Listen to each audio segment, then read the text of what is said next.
Fitting this V6 into my new face for lightweight Civic shell gives me the opportunity to show you how to make adapter mounts for a wide variety of engine swaps.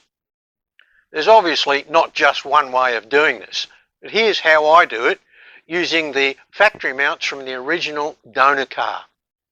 Engine swap kits can be great, but they're not always available. This redline way is cheaper, straightforward, and adds to the individuality and the satisfaction of the build.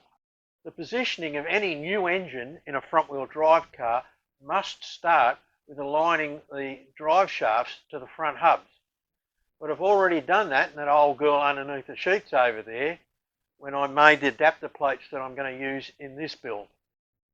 But in the swap teardown, I saw that the engine had been flexing under extreme conditions, dumping a ceramic clutch in launches.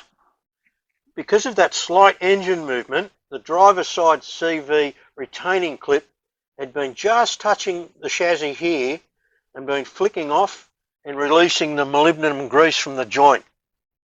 Some of that engine movement was due to a ripped front mount that I only discovered on teardown.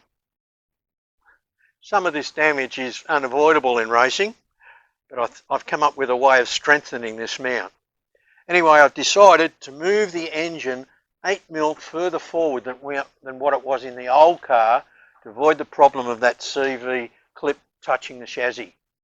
I couldn't do this in the old car because the engine was right up against the headlight. Headlight? I think we no longer have that problem. So I'll just remake my original rear engine mount adapter plate, and the positioning of the other three mounts will just work itself out from there before I weld them in place. Moving this engine just 8mm further forward won't make any real difference to the handling, and it won't throw the drive shafts out of alignment, so everything should be fine.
How would you position an engine at the correct height in a new swap? Well, get the motor roughly in position with its weight resting on the car. For the best handling, you want the engine sitting as low as you can get it in the chassis. So adjust it so that you get a safe minimum 100 mil ground clearance or 150 mil on a rally car with a sump guard.